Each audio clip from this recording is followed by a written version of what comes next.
Bienvenue sur un didacticiel vidéo de ET Systèmes électroniques GmbH, votre spécialiste des sources AC et DC, charge électronique et sources DC avec réinjection sur le réseau. Si votre appareil dispose d'une interface LAN, il est donc configuré de cette façon par défaut afin d'obtenir automatiquement une adresse IP. Vous avez besoin de cette adresse pour obtenir un accès via le navigateur ou le logiciel de commande. Dans notre exemple, nous utilisons l'outil d'installation de la société Lantronix. C'est un outil gratuit que vous pouvez télécharger à partir de notre site web dans la zone de téléchargement. À l'ouverture du programme, le Xport est automatiquement scanné et l'appareil connecté est reconnu. On peut maintenant lire l'adresse IP actuelle qui nous donne accès à notre appareil EAC. Dans notre cas, il s'agit de 169.254.184.252.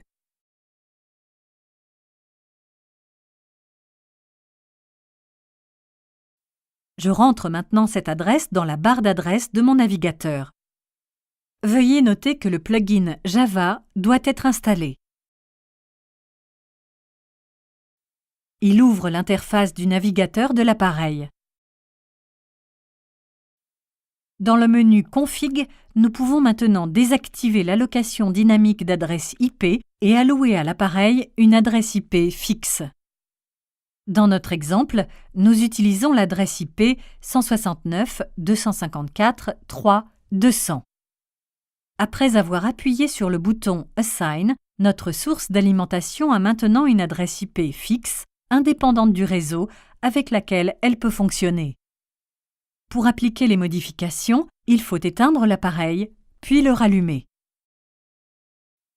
Dans le navigateur, je saisis maintenant la nouvelle adresse IP et l'interface utilisateur de notre appareil s'ouvre à nouveau.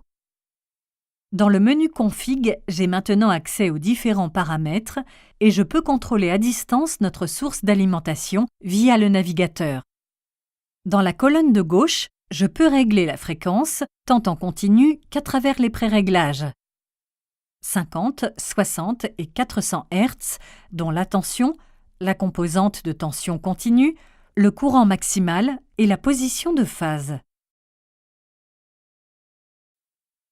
Dans la colonne de droite, dans le volet Contrôle, on peut maintenant régler la forme d'onde, entre autres avec les préréglages connus, tels que sinus, rectangle ou triangle. Avec le bouton Run, je vois maintenant, dans la zone Data, les valeurs actuelles de sortie.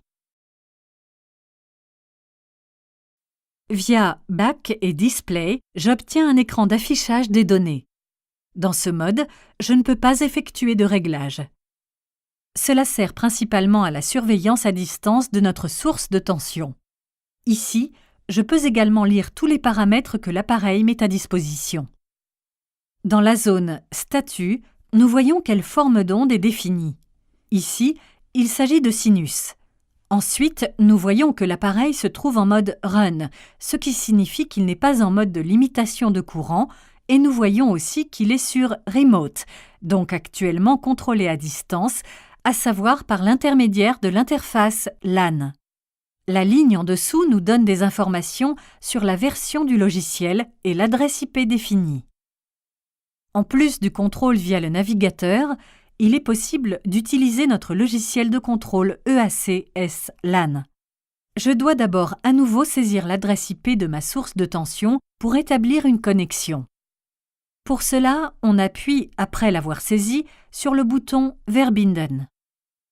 Après le bon déroulement de la connexion, je peux voir immédiatement les valeurs prédéfinies de l'appareil. Dans le champ Max VAC, je peux maintenant limiter la tension. Cela sert à protéger mon test ou récepteur. Dans notre exemple, je règle à 150 volts.